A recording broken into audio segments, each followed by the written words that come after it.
Hi again, everybody, and welcome to Friday's edition of Big Blue Kickoff Live, presented by Cadillac, the official luxury vehicle of the New York Football Giants. Dottino and Marc Malusis with you for the next hour to talk New York Giants football. John Schmeelk will check in momentarily from the Senior Bowl as he is attempting to make his way back to New Jersey, and I hope his travels are a lot better than they were going out. Yeah, no doubt. I mean, that was, 11, 12 hours in the airport. He said he basically had some burgers and fries and was an absolute disaster. So hopefully John is able to get back here to the Northeast pretty easily. Our phone number is 201-939-4513, 201-939-4513. You can also find us on the YouTube, New York Giants YouTube channel, as well as the Giants mobile app. You can hit us up on social media if you prefer at hashtag Giants Chat. Pearson will also monitor that. We come to you from the Giants podcast studio presented by Hackensack Meridian Health. Keep getting better.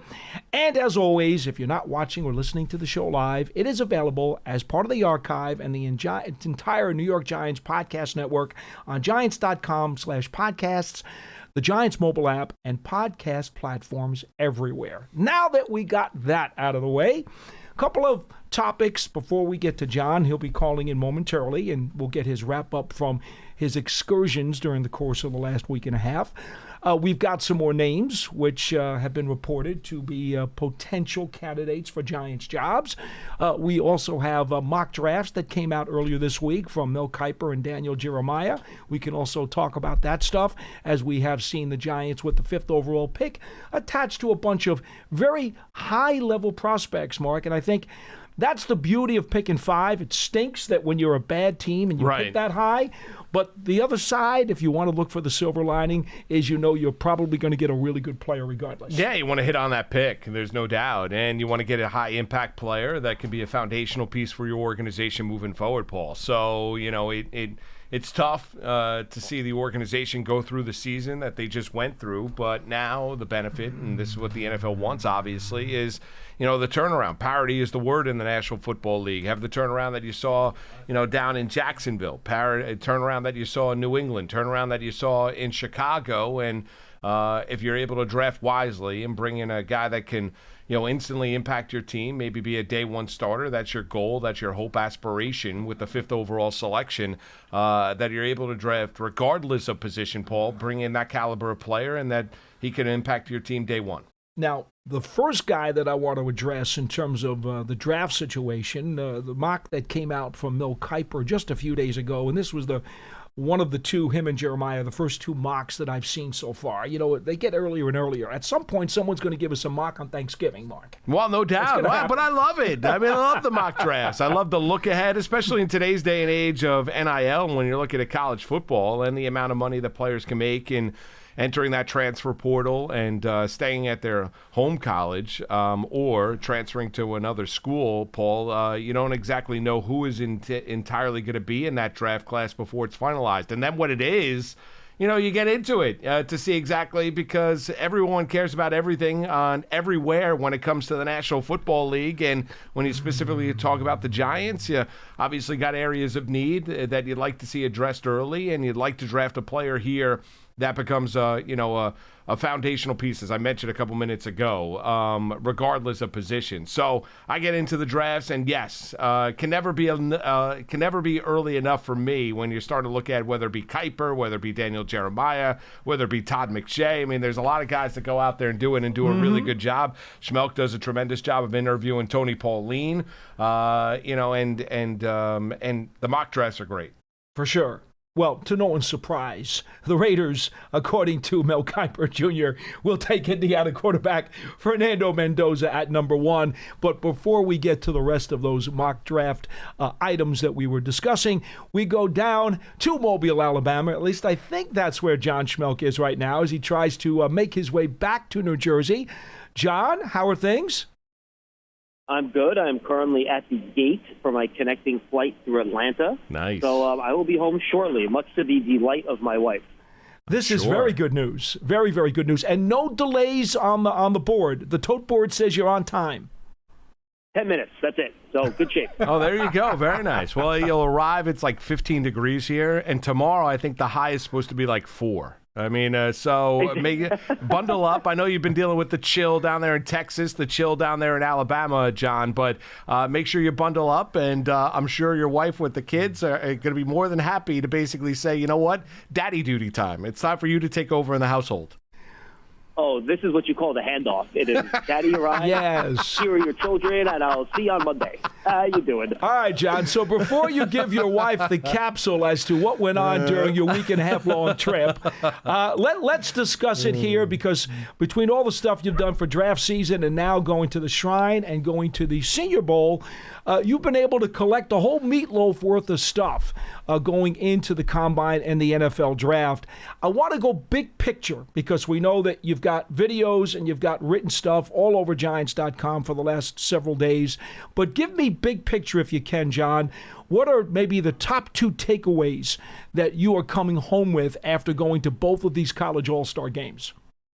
I mean, I think in short, guys, this draft class is exactly what I thought it was going to be. It is not a strong draft class at the top. I think the guys that will go in the top 10 of this draft will normally be, picks 12 through 18 in a normal draft, or maybe like picks 8 through 15, something like that. It's just not a great draft at the top, right? So I think that's part of this. The other part that I learned is that, this is very much going to be a defensive front draft. And you look at the players that played the best this week, it was edge players, defensive tackles to a lesser extent, and then I thought linebackers had a really good week. So I think those are the spots where there's a lot of strength in this draft. The playmakers on offense, especially running back, are not great. There are some late round tight ends, like two-way tight ends that are pretty good, but other than Kenyon Sadiq, who was not in one of these games, I don't expect there to be a first-round tight end. Maybe not even a high second-round tight end in this group, to be honest with you. And, receivers, like most years, they're fine. I'm not sure if there's a pure number one in this draft. Like, I think, Tyson, I think, has the ability to be a number one, but his injuries are problematic. Carnell Lake, I think, is really good, too. Like, he's kind of like T. Higginsy, if you kind of want to put him into a box, right? I think that's kind of the type of player that I think Carnell Lake kind of projects to be quite honest with you. There weren't any really surprises, to be honest with you. I think this draft is exactly what we thought it was going to be, and now we'll try to figure out how to parse through these players over the next couple months. John, during the, as COVID affected us all, but it obviously affected the draft process as well. Past couple years, there have been, the kind of the feel that the strength of the NFL draft, rounds 3, 4, 5, maybe going back a couple years ago, right, where there's still really good quality players because due to the amount of time that they spent in college football, right? When you look at the strength of this draft, not from a position standpoint, how deep in quality do you think this draft goes? Yeah, we're getting to the end of the COVID guys. I think there's 1 or 2 6-year guys in this year's draft class. Diego Pavia is one of them, right? The running back, Caden Black from Indiana, is another one. He's a 6-year player, had 4 years at JMU and then 2 at Indiana. But you're getting to the end of that COVID group, right, where you might have some 6-year pros, some 24, 25-year-old guys coming out. But, yeah, look, while it's not great, the top moves, to your point, like, you're always going to be able to find guys later in the draft. So, yeah, I think you're going to be able to find some wide receivers into day 2. I think there's a bit of a fall-off once you get past, like, the top group of cornerbacks, and then you're going to have a bit of a drop-off to day 3. I think linebackers are pretty strong throughout. I think tight ends are pretty strong throughout. So I think, you're going to be able to find good players in rounds 3 and round 4. I don't think it's quite as deep as last year's draft where, Paul, if you remember, I think we were talking about, like, end of round 4. We were still going to be able to find guys we thought could start in the league. We were. I'm not sure we're going to be in that type of situation, but it is a fairly deep draft. John, one of the positions that you really haven't talked a lot about in terms of positivity has been the offensive line. And we know the Giants would still like to get a little more fortification. They've got free agent issues that they're not sure about. It does trouble me a bit that you've mentioned a couple offensive linemen as we believe the cream of the crop are, but it doesn't sound like there's much depth there after you being at these 2 All-Star games.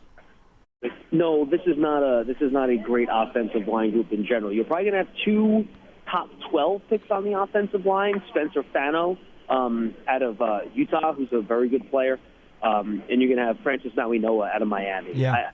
I think there's still some questions as to which one of those guys might go first. I think that's going to be an beauty's in the eye of the beholder type of deal. Marino, I think, is going to be more of a right tackle, and Fano's more of a right tackle, too. There's not even, like, a franchise left tackle at the top of this draft, to be honest with you. Both guys are going to be right tackles. So once you get past those guys, you're not going to see many tackles. Maybe Caleb Lomu, who's, again, the teammate to Fano. I think that could be one of the guys. So, no, it is not, we've seen some of these offensive drafts with top 15, top 20 picks and 3 or 4 offensive tackles in that group. That is not going to be the case this year. John, when you mentioned the other day when I did the show with Paul about, connecting with players, guys that are easy to root for the audience out there, who did you, which prospects that you had an opportunity to spend time with did you really connect with that becomes kind of, that something that maybe the Giant fan could follow along here to see exactly where their NFL journey lands them? Oh, Moose, that is a great question. And really, that's why I like going to these games, because I really think my experience meeting these kids, and 90% of them are just great kids, and you end up getting to know them and you end up rooting for them. So there are a couple guys that jumped out at me, and most of these interviews are going to be up on the John Fiddle podcast in the hour and 5-minute long interview compilation that I posted yesterday. So hour 40 on audio. Pearson was timing you to the second, John. Well, on the audio version, it's a little bit longer because you had some audio only. That is absolutely true. So Tyron Montgomery out of John Carroll, guys, I mentioned to him earlier. So yeah. I did like 10 minutes with him. He never played a snap of high school football. He got to college off of flag football tape. And it's amazing. He's a crazy prospect. Amazing. People should go to the YouTube feed. I believe it's at the hour 5-minute mark. That's what Pearson told me. Find that interview. It's great on the most recent episode. Jennings Dunker. Just Google Jennings Dunker on your phone and look at his picture. Yes, I have already. Not being the chance of this guy not being a successful offensive lineman has got to be like 2%. And then I found this. I was talking to him. I found a story about him. Like, he doesn't watch TV. He just reads books. He won like a bale of hay throwing contest. Like, there are some great Jennings Dunker story out there. It is just it's fantastic. He was good. Another guy we had on from Stephen F. Austin, Charles Demings. He had a meeting to get to, so I only got about 5 minutes with him. But I believe we finished our conversation, and he shook my hand. I thanked him for doing it. He's the most positive kid in the world. He goes, "Make sure you keep doing what God asked you to do to make this world a better place." And then he walked away. I'm like, love it. Okay. Love it. It was fantastic. So those are 3 of the guys that kind of jump out to me off the top of my head. But look, most of these kids are just, awesome people. Oh, the other guy I had fun talking to. And Paul, you'll love this. Brett Thorson, the Aussie punter out of Georgia. Yeah. We actually had like a 2-minute conversation about Brad Wing. So that was a fun conversation that we had as well. Oh my! Another question from me, John, and I don't know if this is a fair question to ask, but in looking at all these guys over the course of the last week or so, and talking to a bunch of scouts and other NFL personnel who have been around, and again, this may not be a fair question, but we always talk about when you have a high pick, is there going to be an opportunity to move down? We've thought for the last month or so that there would not be. Are you getting any? Well, that's it. Are you getting any indication that this is the kind of draft? Okay, there you go. That's why I said I don't know if it's a fair question because we kind of already have been saying it wouldn't be all along. Yeah, and it's funny. Like everyone has asked me, so what do you think the Giants are thinking of 5 this year? My answer is that I don't know. I don't think the Giants know. I think once you get past like the top-rated players in this draft, which are probably like Arvell Reese, Caleb Downs, Jeremiah Love, then it's kind of a mess. And remember, and those top 3 players, what do they play? Off-ball linebacker, safety, and running back. Yeah. So there are no slam dunk like offensive tackles, defensive ends, wide receivers that I think are going to be graded super high in the draft class. You know what I mean? Right. So, John, when you look at overall, though, you mentioned, and back to in terms of, you said the top 10 in a normal year, this would be, they would probably be ranked 8 to 15. Where's the drop-off? How many players do you think will get a true first-round grade when you're looking at this upcoming NFL draft? That's a really good question, Moose. I would probably say 15 to 18. Okay. I haven't finished my work on that yet, but my guess is that it'll fall somewhere in there, probably closer to the lower end would be my guess, but most of those guys will end up being, guys that will usually be ranked like 12 to 20. You know what I mean? Not necessarily top 10 guys. So I think you're going to have a lower group. I think if you're picking 1 through 12, you might be disappointed. But if you're picking like 13 to 17, you probably are still going to get a guy that kind of whose value meets where you're picking. All right, John, before we let you go, we still have the Combine coming up in about a month, and you and I are going to spend an awful lot of time out there in Indianapolis. Of all the folks who did not make it to either one of these All-Star games, because we know there's a slew of guys who are blue chippers who don't go to these games. Of that group of guys, who are the 1 or 2 players that you are most eager to get a look at the Combine? And is there scuttlebutt about, like, guys can't wait to see what those guys do in terms of their testing because they didn't get a chance to see them at the All-Star games?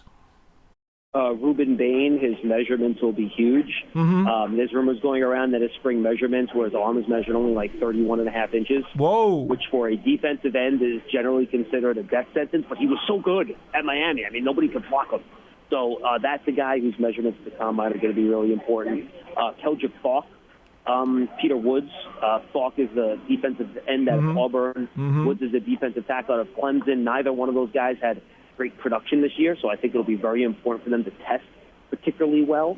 And then, of course, the wide receivers, guys. We didn't have any of the day one, round one, or probably even round 2 wide receivers at this game. So Jordan Tyson, Carnell Lake, Denzel Boston, Mekhi Lemon, Casey Concepcion, even Omar Cooper from Indiana, Elijah Surratt didn't show up. I think he's more of a third-round pick, but, those, I'm probably missing a couple, too. But those are the really tall kid from Tennessee.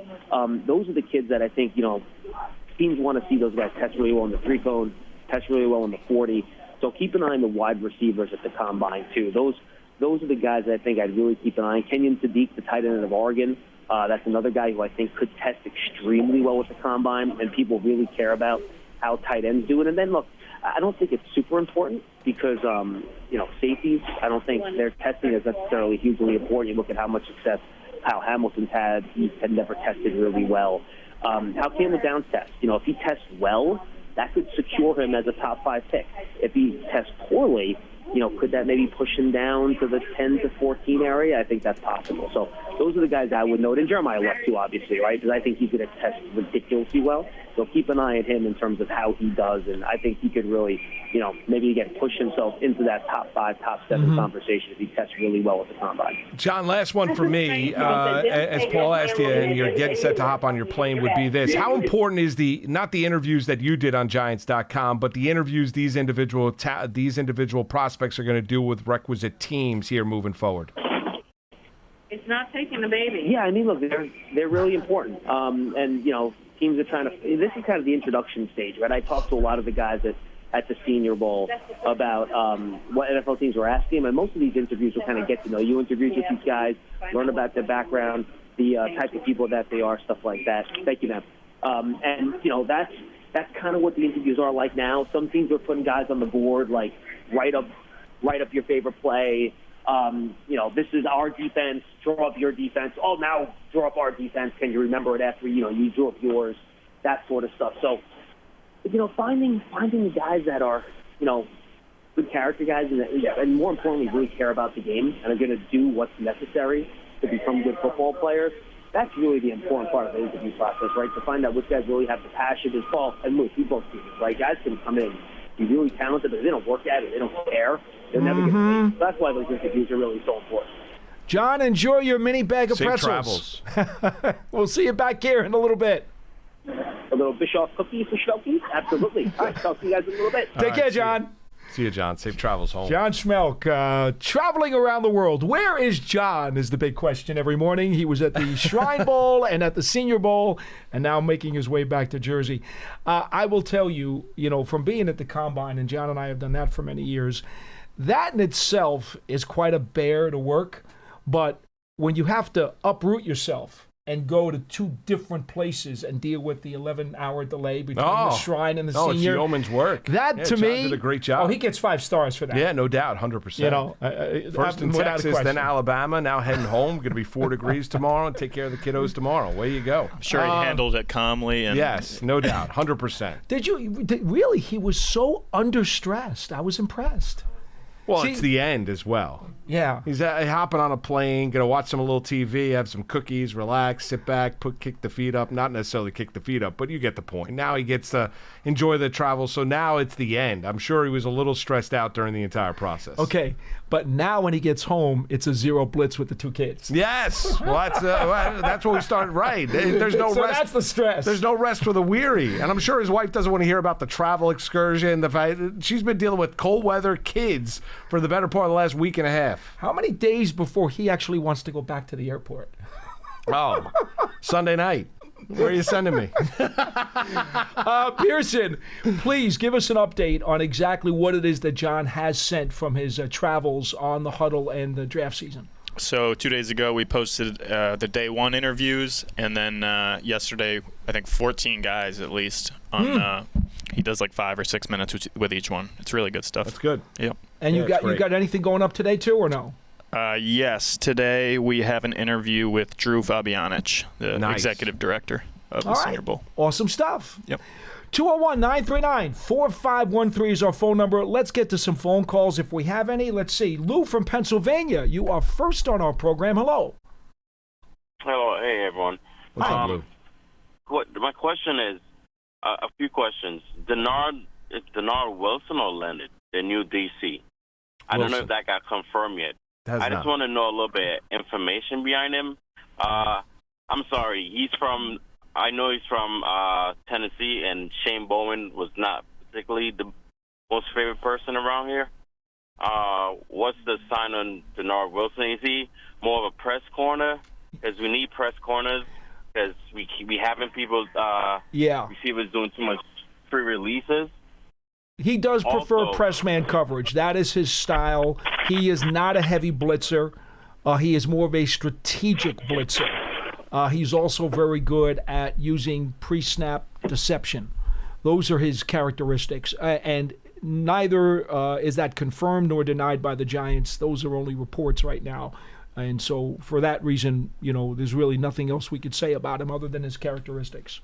And, of course, he was secondary coach with the Ravens at one point for Harbaugh. Yeah, he was. Defensive backs coach in 23. Before that, worked with the Philadelphia Eagles. Was really thought of well when he was on the Jet staff as a high riser early on in the 2020s. So, I think this is an attractive job given the assets. If it ends up being officially named that Denard Wilson is the Giants' defensive coordinator, familiarity with Harbaugh dating back to their days with the Baltimore Ravens, and obviously with the pieces that the Giants have up front where you can be at times, Paul, a little bit creative, especially when you have the ability to go after and get to the quarterback. Sometimes you can break down football and it can be pretty easy, right? Protect yours, get after theirs. We talk about the importance of the offensive line, and John Harbaugh has talked about it in a myriad of different interviews, including the latest one that he did with Howard Eskin down there in Philadelphia, where he talked about that that's important, winning up front, right? Offensive and defensive lines. When you think about the Giants winning Super Bowls in 2007, 2011,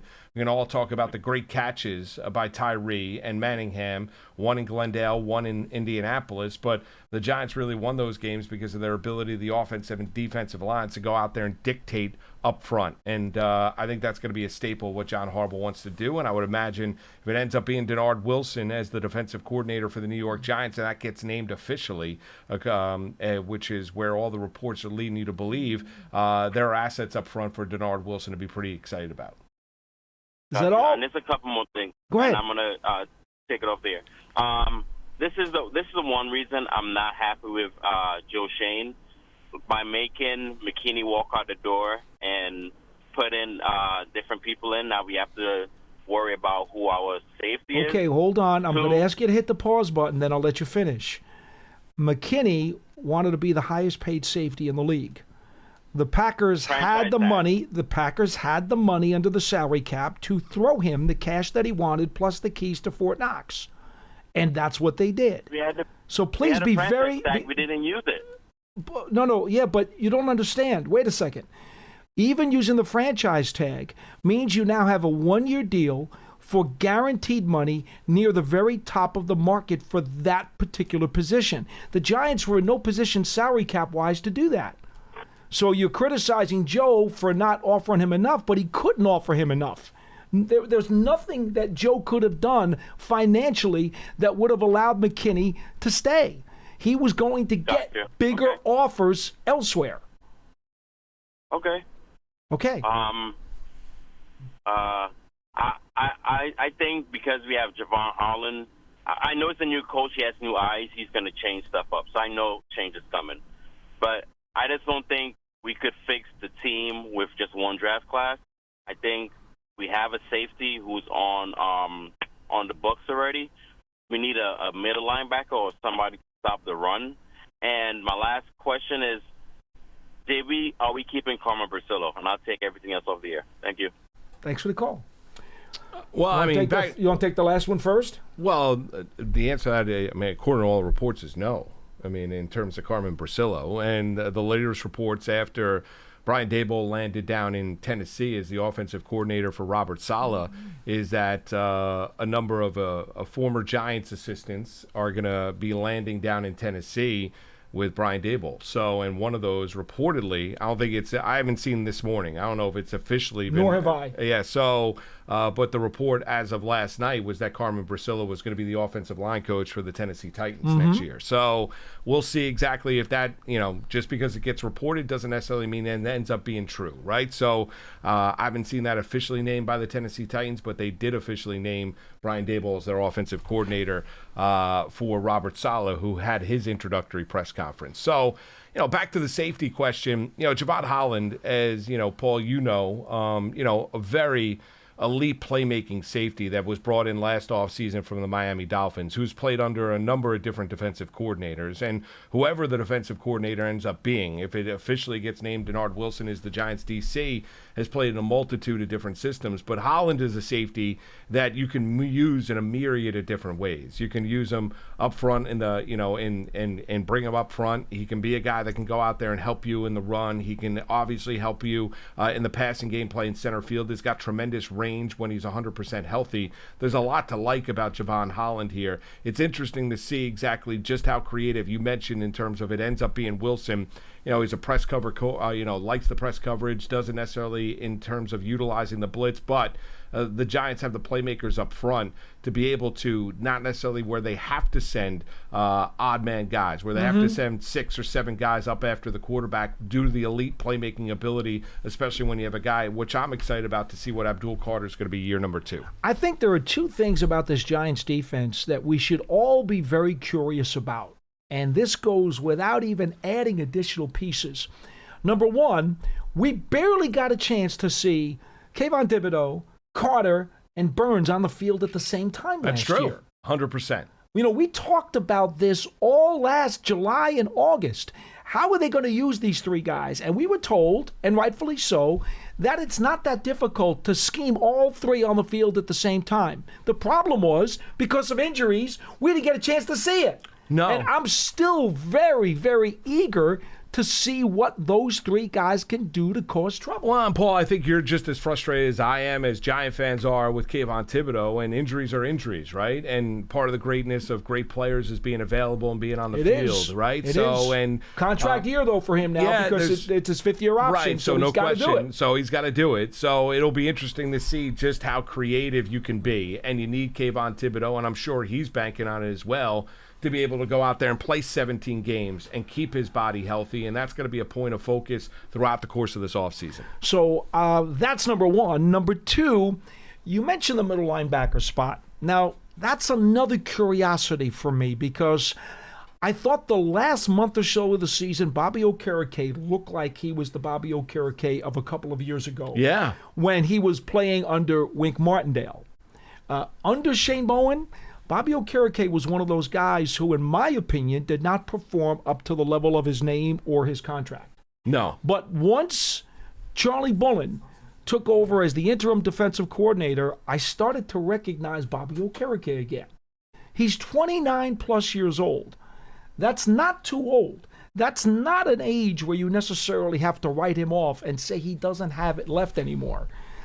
I'm going to tell you, I'm very curious to see if that last month of last season, under hopefully a defensive coordinator, whoever it turns out to be, we think it's Wilson, can be Bobby Okereke again for at least another season. Now, that doesn't mean you can't be looking for another middle linebacker down the road, because you need someone, further on down. But at the moment, Okereke is under contract. He's making a pretty good buck. And when he is himself, he's a pretty darn good player. He was, and he is. There's no doubt. And I think you saw an uptick, especially because in the change in defensive coordinator, the change in scheme. It was long overdue after that decision was made. Not to throw shade at Shane Bowen, but he just wasn't getting enough out of this team, and they wasn't getting enough out of these defensive players. And you saw a completely and utterly different defense over the final, over the final back half of the season after that decision was made by interim head coach Mike Kafka. So you look at it, yes, Okereke can prove to be a solution. There's no doubt at the inside linebacker position. He had that interception against the Raiders, and he looked more like the kind of sideline to sideline playmaking inside linebacker that we had seen with the Indianapolis Colts, and you had seen briefly here with the New York Giants. I absolutely believe that. So I'm going to give him the benefit of the doubt, because I have seen him play at such a high level before and then saw it again at the end of last season. I'm going to say I give him the benefit of the doubt. I don't think it's a stretch to think that he could be that guy again this fall. But to hit home your point, Paul, here's the deal, what great teams do. It's not necessarily just who your starters they are. Replenish. It's your ability to go out there and draft and develop depth. Because good teams have depth. Injuries are going to happen in the National Football League, right? It's just too barbaric. Michael McFadden went down. Right, it's too barbaric of a sport. It's going to happen, right? It's going to rear its ugly head. So that's where this process is, whether it be, undrafted free agents, whether it be the NFL draft, whether it be free agency, where it's finding value on guys that are sitting on the practice squad. This is where you do your due diligence as an organization, and not only obviously having a game plan where you have your top starters, where you have your 11 on offense, 11 on defense, but to being able to go out there and develop offensive line depth should an injury happen, defensive line depth, linebacker depth, to where there is not a significant drop-off from your starter to your backup. I'm going to give you one other item regarding the Giants' rush defense, because it was terrible the last couple of years, and no one is running from that. It's got to get better, and I am one who absolutely wants to see them get another powerful defensive lineman to add to that front seven. I am totally on board with that. But I do want to add, one of the other potential upticks for the Giants this fall is the fact that I still, and you know this, I've been consistent about it the entire year, I don't think Dexter Lawrence was 100%. That was not the Dexter Lawrence that we've seen for the last couple of years. Now, was he injured? No. No, because he wasn't on the injury report for most of the season. But was he 100%? I don't think so. And I think a rebound from Dexter Lawrence is not only warranted, but it's critical for the Giants to get better. Well, right, and the other aspect of the other way to make that argument would be this, is that if he wasn't, then it's really concerning, right? So you're going to bank on the idea that Lawrence is too good of a player to be the product or be the player that we saw for the majority of this past season, right? He's too talented of a player. So, guys are dealing with things throughout the course of the year. They just are. And something clearly was not right from what you saw from Dexter Lawrence throughout the course of the season. He's too good of a player, too good of an interior defensive lineman, an elite level player. And I'd agree with you. If you get Dexter Lawrence at his full flight in 2026 here for John Harbaugh and for this coaching staff and for Giant fans, they're going to be celebrating. Let's just say this. That guy, as big as he is, his pride quotient is probably twice the size. If you could see him after every game when the Giants lost, you understood how important it was for him to put out. And I got to be honest, I think he's got to be burning at the gut to try to have a rebound season. I think he's going to be determined. Yeah, and here's the other aspect of it. Just as you know and I know, right, the Giant fan base, everyone that's watching us today on this Friday on YouTube, and every Giant season ticket holder, and we talked about the letter that John Harbaugh sent out, they're emboldened, right? They're excited about the hiring of John Harbaugh as a head coach. I would imagine each and every one of these players as well. because losing can beat you down. Losing and not playing relevant games and playing out the season can beat you down. You put too much effort in the offseason throughout the course of the year. You want to yield results. So I would imagine each and every member of this Giant team, from top on down, but when you're talking about player specific, is clearly excited about what the opportunity that presents itself with Harbaugh taking over as head coach. Just remember one thing, folks: disgust can be the birth of motivation. Yes, remember that. Line one. Good line, Paul. I'm going to write that one down. Rob in Connecticut, you're next on the program. Hello. Gentlemen, P-Dot and Mr. Malusis, how goes it today? Very good to talk to you. Great, how are Robbie. you?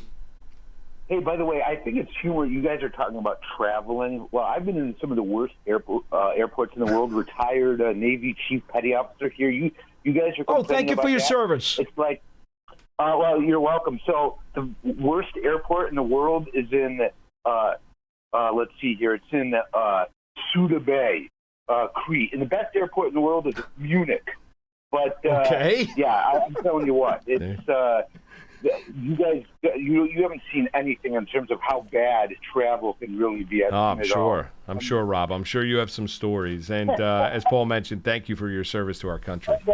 No worries. I just hear that and I find it's funny. I wish I had those problems back then. Anyway, right? So I heard there was WFAN. There was somebody on a couple of days ago said that the Giants should be embarrassed. I just think that's ridiculous. I mean, getting a head coaching job is not a disgrace for the New York Giants. I mean, I don't want to name names, but I'm sure you heard about that. I wanted your thoughts on that, and then I was going to ask you about a draft. Well, I'm not really sure, and I'm not sure if Paul knows what you're referencing. I do not. What are you referencing, Rob? I do not. Okay, Craig Carton said that it's an embarrassment for John Harbaugh because he couldn't get his guy, even though the guy is a head coach. I mean, Rob, listen, Todd Monken is in his 60s. He's looking to be a head coach in the National Football League. I think John Harbaugh is understanding the fact that there's only 32 of them. You get an opportunity to be a head coach, and Monken has paid his dues, that he's going to take that opportunity. Whether how great of an opportunity, well, we can debate about that, but he's going to take that opportunity to be a head coach in the National Football League, and I think John Harbaugh and the Giants are very, very understanding of that fact. You could make a case that this might be Monken's last chance at a head coaching job. No doubt. Why wouldn't he take 100%. 100%. Yeah. I mean, so like if all of a sudden now he gets and it's not he gets to do what he wants to do. And all these guys, they all get into coaching. At some point in time, you want to be the head man in charge. You want to be the CEO. You want to be the head coach. So regardless of level, whether it be college or whether it be the National Football League. So I don't think there's any kind of embarrassment whatsoever, from John Harbaugh. I think he's understanding and happy for his friend and a guy that he brought in from to Baltimore from Georgia, happy for his friend that he's now a head coach in the NFL. Appreciate the call, Rob. Thank you. We got to run. We got some more people on the line. We do have news, Moose. Yes, the Vikings have fired their general manager. Adolfo Mensa has been canned by the Minnesota Vikings, and I'm really not sure exactly what went into that because, the fact that Sam Darnold's in the Super Bowl? Yeah, but here's the problem. Here's the problem, though, Moose. They went out on a ledge the previous year and drafted J.J. McCarthy to be the guy. So if you draft him with conviction that he's the guy and he comes off that injury, you now have to clear the way for him to play to find out what he's got. If they had kept Sam Darnold, then McCarthy would have just sat there to rot, wouldn't he? Yes, I would agree. And I say that, Joe. I mean, I'm not exactly sure. I would think the fact that this firing comes just speculating here, Paul, that this is more about control within the organization than anything else. Probably. And I don't think this is necessarily just a reaction. I think that's a hit. I mean, and people are throwing shade at the New York Jets for Darnold being in the Super Bowl. That's all well and good, and Joe Douglas and everything like that. But the Minnesota Vikings had Sam Darnold in their building last year. And they decided, and I don't disagree with you, but from what you saw from J.J. McCarthy this year, there's still a big-time learning curve for him. I was never a McCarthy fan. No, I'm not saying I thought you they were. made a mistake by taking him, but once you take him, you're not committed. And I think now you look at it, you saw his struggles this year at the quarterback position, inability to go out there and get Justin Jefferson and Jordan Addison after he came off the suspension, the football for the Minnesota Vikings. There's now deep concern about, as good as that staff is, when you're looking at O'Connell as the head coach and you're looking at Flores is still the defensive coordinator out there in Minnesota, or I think he's a free agent, and they have to re-sign him, but they're looking unless he lands a head coaching opportunity. But great coaching staff, but the quarterback situation in Minnesota, not ideal. All right, real quick, let's go back to the phones. Jason in Virginia, you're next on the show. Hello. Hey, good afternoon, guys. How y'all doing? Good, Jason. How are you, buddy? Good. Really quick, Paulie, I want to ask about one of your guys from his playing time here. Yes. The rumor mill has Davis Webb as a potential interview for OC. We've seen the reports. I just wanted to say, Paul, do you think he's had enough time in coaching to sort of step up into that, increased position of taking over and running an entire offense? And I know, you were a big fan of his while he was here. I was. Just promise me one thing: if he does get the job, there'll be no calls to have him as our emergency quarterback. Thanks for the call. Okay, here's the deal with Davis Webb. From the very moment that he stepped onto campus here with the Giants, he was destined to be a coach. His dad's a head coach. He has always wanted to be a coach. He was grooming himself, if you will, to be a head coach whenever his playing days were over. One thing that people don't know about Davis, and we may have mentioned this once or twice on the program, but I would forgive you if you didn't listen to that show that day. Davis used to actually put together his own scouting report and game plan, aside from what the scouts and the coaches gave the quarterbacks when Eli Manning was here. And he would then go and sit down with Eli. Love it. Okay? Because we all know what a workaholic Eli was. Yeah. Davis would then sit down with Eli and say, okay, I know you got this, that, and the other thing. I also did my own work. Here's my stuff. And he would sit down with Eli as if he was not just a player, but also the quarterback's coach. And if you can imagine the amount of X's and O's conversation in that room between Eli Manning and Davis Webb, look, folks, I'm sorry. I am an unabashed president of the Davis Webb fan club. I have always loved this guy in every way, shape, and form. I would love nothing more than to see him back in East Rutherford. Now, right now, he's the property of the Broncos. He is their pass game coordinator. We see the reports he's been asked for a number of interviews for either head coaching or offensive coordinator positions. If you're going to ask me what do I think about Davis Webb, double thumbs up. I would never have any problem at all hiring him in any capacity that you could imagine. Yeah, I mean, and I don't know Davis Webb as well as you do, Paul, but you hear nothing but glowing things of him, and he's still in the running to become the head coach, according to reports of the Las Vegas Raiders. Oh, he pulled out. Oh, he did? He withdrew his name from the Raiders. Did. Okay, there you go. So I missed that one, but he's still out there, and the Denver Broncos did let go of their offensive coordinator, Joe Lombardi. We talked about that a couple of days ago. Reportedly named one today, though. Oh, did they? Yes. Okay, so there you go. So we'll see exactly what happens with Davis Webb. I think the Giants are an attractive job when you're looking at it as an offensive coordinator, because I think, number one, you have Dart. Number two is I think John Harbaugh is going to let you operate as you see fit. I loved what Harbaugh had to say in a recent interview where he's talking about an offense and not necessarily looking for a pure system guy, looking for a guy that can take advantage of all the talents that Jackson Dart can do, whether it be RPO, whether it be running, getting him into the shotgun. Doesn't necessarily need to bring in an offensive coordinator where it's got to be this, and you got to find players to fit my system, an offensive coordinator that can be multiple. And that's really what you want to do, be amoeba-like, similar to what you saw with the New England Patriots and Bill Belichick, to where you can operate offensively and defensively based on the opponent that you're going up against in any given week. All right, we go back to the phones. Coach Marvin's on line 3. You're next on BBKL. Hello. How you doing, Paul, Mo? How you guys doing? We're good. How are you? Coach, what's going on, man? I'm doing good. The podcast is supposed to be tonight, so got that going on tonight. Nice. Well, I just want to make it quick because I know you have some call. You're talking about the defense earlier, and again, Paul, you've known me for quite a few years. You've never heard me say that any of our coaches need to be fired. I don't get into that because I know how that feels. So we have a new defensive coordinator. You were talking about Bobby Okereke, how well he played outstanding in those last few games to me. He was everywhere in those games. I don't know if this is the blame of the system with the new coordinator we have. I'm glad it's a defensive back. He has a defensive background because I believe the person I'm rooting for really hard. I'm rooting for the team, but really hard is Banks. Now he's going to be playing a press coverage type of defense, which is what he is. So I'm hoping that this guy can help Banks get back on track because a lot of guys was off track these last couple of years. The defense, Okereke, Lawrence, I know Dexter was a little hurt, but Dexter was down. Thibodeau didn't really play that great to me. He played good, but not great. Coach, throw Paulson Adebo in there too, okay? Throw Adebo in there because he was a press man corner with the Saints, and he did not live up to his billing last year either.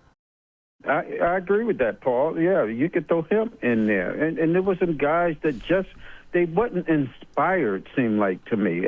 Some people would say they get in those situations and they had this look like, here we go again. I just think it's just being inspired to play the game harder than they were playing it. It seemed like they were guessing and thinking while they were playing. I mean, Coach, you can't play that way. Yeah, I mean, Coach, I think they played slow because I think it was a matter of thinking too much when you're on the field. Like, and regardless of sport, what you want to talk about, football, for instance, which we're discussing here, is you never want to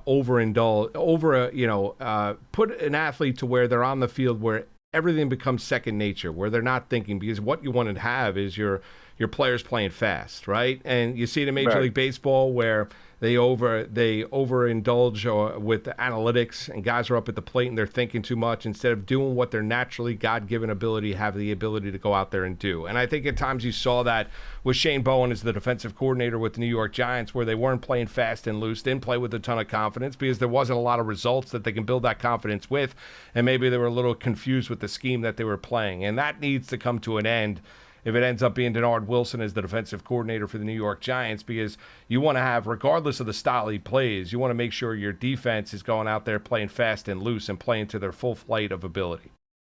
And I agree with that. And that's how and on the offensive side, that's what I want them to do, is have their eyes in the wrong place and their feet standing still. And that's what our defense was doing.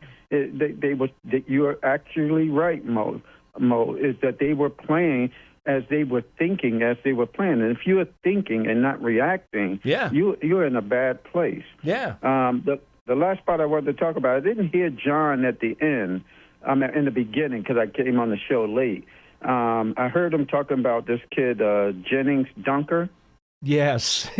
Iowa looks good. Their offensive line, they have also a guy, I don't know if John talked about him, Logan Jones. Did he talk about Logan Jones? He did not talk about Jones. Dunker, for those of you who don't know about Dunker, he looks like he might be somewhat of a relative of Nick Gates. Okay, he's that kind of guy, right? He's one of those guys who just looks like he's a real slobber knocker along the line of scrimmage. Right. Well, did he ever talk about? There's another player, Lee Hunter. I don't remember him mentioning him either. Yeah, defensive tackle. He flashed. Did he mention him? No, he did not. No. But according to if you follow the other Senior Bowl reports out there online, Lee Hunter flashed a little bit during the practice on Tuesday down there in Mobile. Yeah, those guys look good. My last player I'd like everybody to know about is I wouldn't mind getting them like they got Scatterbo, is Jacob Rodriguez. The I don't linebacker. know how long he'll last, but I like him. He is one guy who I don't think people, if they're into the measurables, right? He doesn't have any of those classic measurables. He just makes plays. Right. He's just around the ball. He just gets his nose into the business. And so that's the Scatterboo type of player. Dart brings that energy that way. I mean, these guys are not super athletic. It's just they play with their hearts. And to your point, Coach Marvin, they love football. And I think the new coach loves that phrase. Emphasized that when he got introduced. Yeah, you better love football. It's going to be all about football 24/7 Coach, thank you. Moving forward. We'll talk to you again soon, Coach. Thank you so much. You want to do the Rutgers read again? Sure. Special Olympics. New Jersey's annual Snow Bowl is heading to Rutgers SHI Stadium 2026. The annual flag football tournament will be on the field of Rutgers SHI Stadium from March 6th through the 8th, 2026. The 6-on-6 tournament will feature competitive recreational co-ed divisions, and all proceeds and benefits thousands of Special Olympians, New Jersey athletes across the Garden State. Register your team today at njsnowbowl.org. That's njsnowbowl.org. That's njsnowbowl.org. You know, it's funny.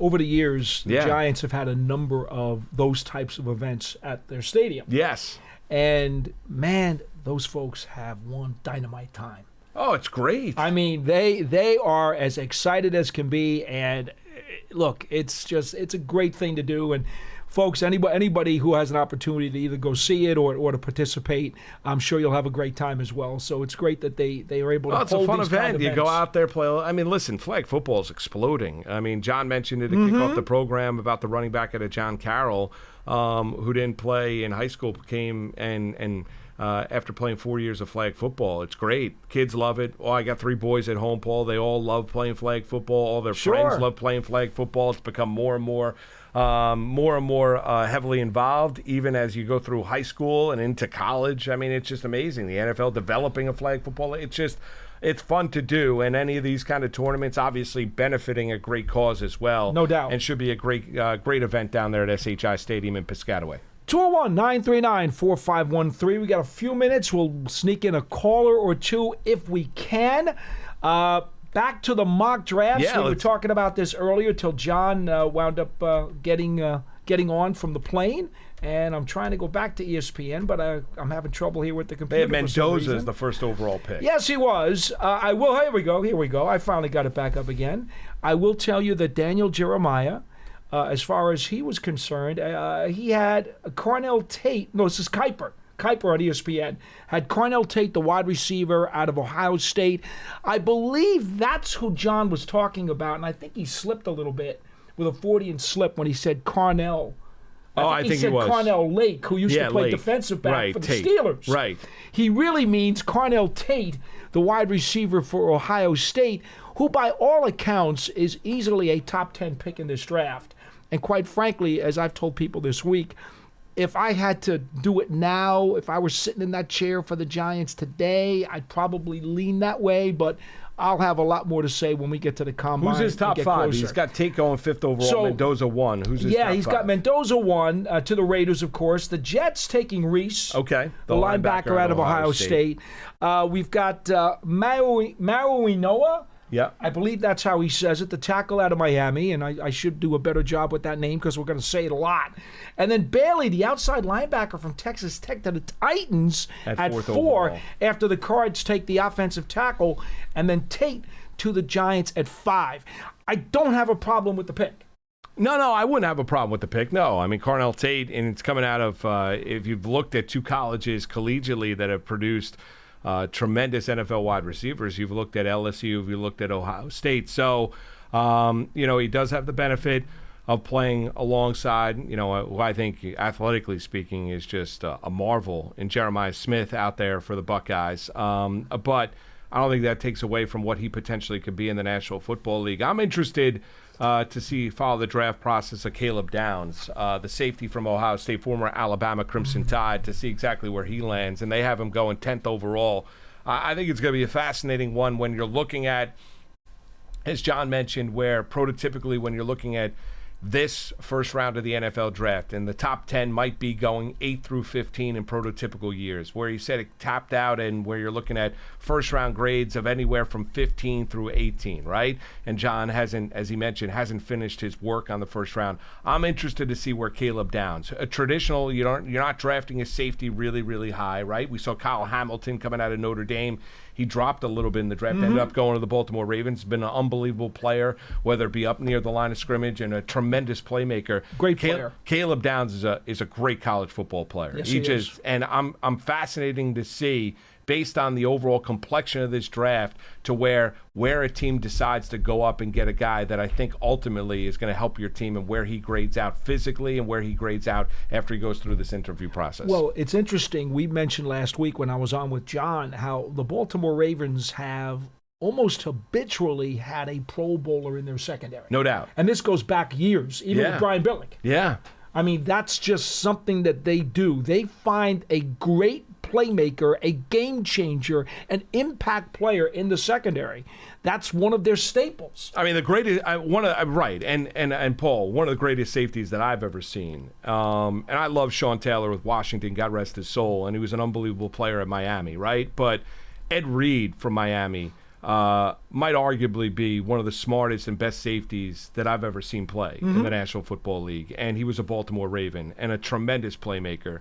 And now you're looking at what Kyle Hamilton does down there in Baltimore. A little bit bigger than Ed, but clearly a big-time playmaking safety. So I'm curious to see exactly where Caleb Downs does land. But you're right about that. Historically speaking, Harbaugh, the Ravens, have had that, even dating down back to the days, as you mentioned, of Billick. They've had that caliber of safety.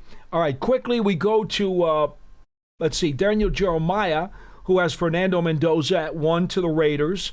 Then he goes with Reese to the Jets at 2, which we've seen before. But how about this? Spencer Fano, the offensive tackle out of Utah, he's got 3 to the Cardinals. Okay.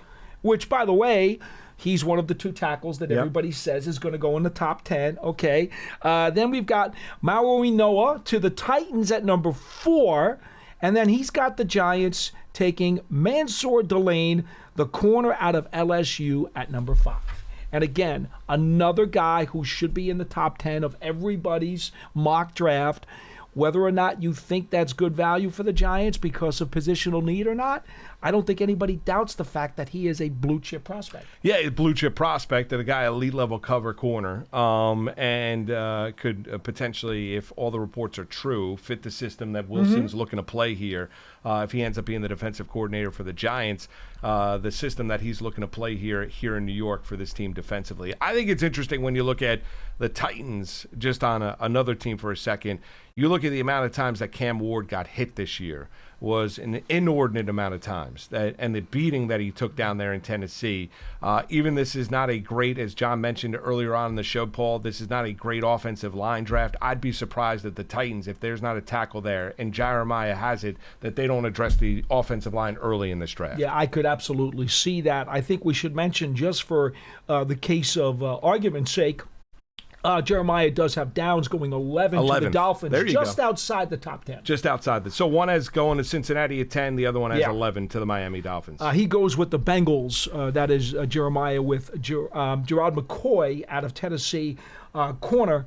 And, I don't know that I've heard him go that high with anybody else. I haven't seen that high. But we're early on. And listen, I think there's going to be, based on this draft, is that there's going to be a lot of different opinions on a lot of different players in terms of the caliber of those players. So this might not be the draft that you want to have where you're going to get the overall quality, where there's some drafts, Paul, as you know better than anybody, where you're going where there's potentially 30, 35 prospects that have first-round grades. It doesn't seem to be that's going to be this caliber of draft, where maybe the strength of this draft is, back half of the first round through maybe the third or fourth round. But when you look at it, I think that leads you to believe that there might be players that you're not expecting that all of a sudden jump up because there's not your prototypical kind of line of separation between the haves and the have-nots. We are very fond of talking about free agency on this draft because, after all, free agency comes first.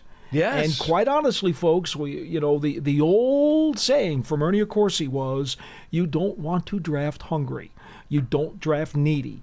And if you don't do well in free agency, what happens? All of a sudden now you're starving to fill a position, and then you wind up overdrafting and making a mistake because you're too desperate to fill a hole. Yeah, and Paul, that drives me crazy as well, is where you're going to it where you are. I want to draft great football players, because if I draft great football players, then you know what? My entire team's going to be better for it, even if that comes at a position of strength. Because I want great competition on my team. And I hate the idea where you see it at times where they've got, and put quarterback on another argument, right? But yeah. I hate when you get into this draft process and you're going through and they're like, well, they've got a desperate need, so they're going to reach up and draft this player. No. Happens all the time. Play the board, right? Play true to your board. And there oftentimes you see NFL teams not go out there and do that, and it drives you crazy. Folks, that will do it for today's edition of Big Blue Kickoff Live. We will be back on Monday. As you know, we are here every single weekday live, 12:30 p.m. Eastern Time, for 1 hour of New York Giants football talk. It is presented by Cadillac, the official luxury vehicle of the New York Giants. Jot down the number for next time, 201-939-4513. And we come to you, as always, from the Giants podcast studio, presented by Hackensack Meridian Health. Keep getting better. For Marc Malusis, I'm Paul Dottino. We'll see you again next time on Big Blue Kickoff Live. So long, everybody.